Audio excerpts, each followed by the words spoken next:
nhà dòng ý trọng nhiệt sĩ cứ tì sợ đó nè nó mà đó là nhà là có tết là các thị nè trong cửa này nhiều cú là mua nè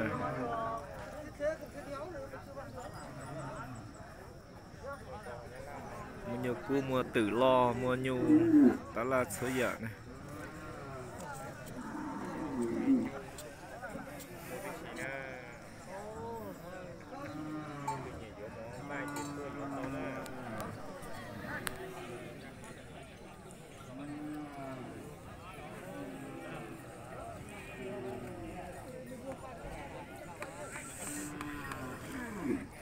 chợ bò Nghe Loan nhé.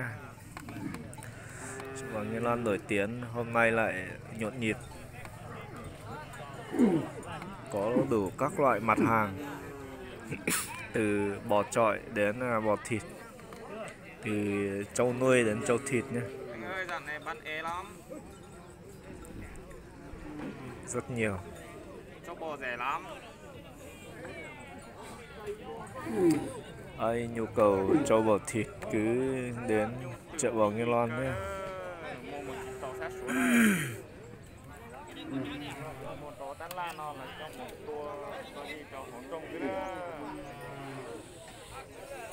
Nói vậy từ nhiều cú rồng, chứ từ nhiều rồng cho sắp lại này. Nó mà chỉ xíu mua nhiều ta la lại. Mua tàu cùng cái xíu. Ít đồ nó là một chúng ta sát xuống đi đó.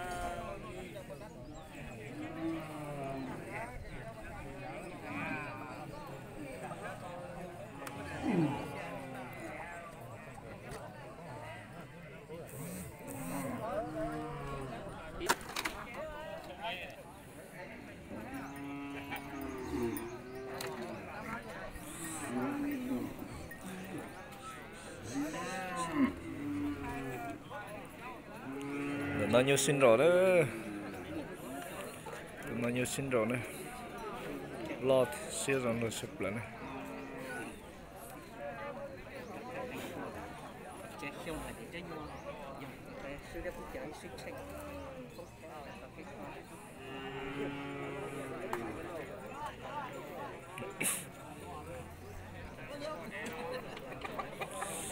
Tụi nó nữa, tụi nó lỡ lọp bà tới tỏ hàng. Tất cả khá nghi nữa.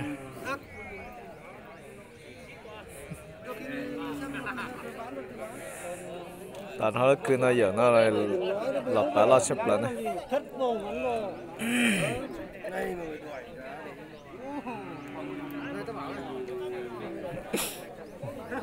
Cả đấy là lúc chân ba chiều mi luôn chân chiều đâu. Lúc chân chiều nó chân ba chiều.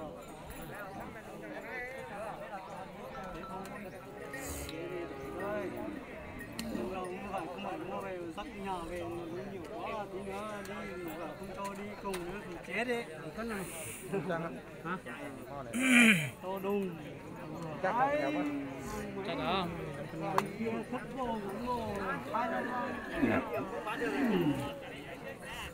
có con cao dài thì lấy nhiều chứ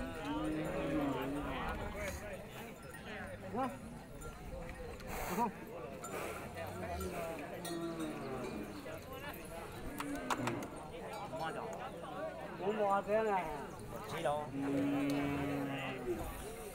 nhiều hơn đầu tiên là bây giờ chờ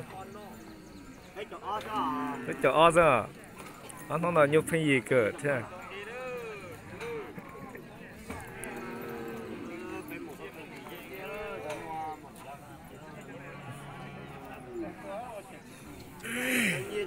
hết đâu chỉ tàu là một con cũng một đâu.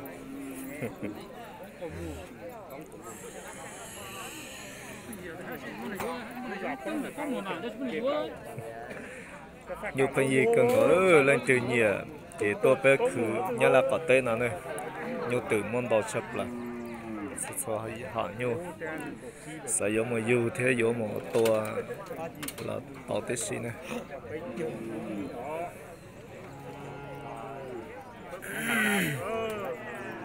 bấy chiều là gió lại dùng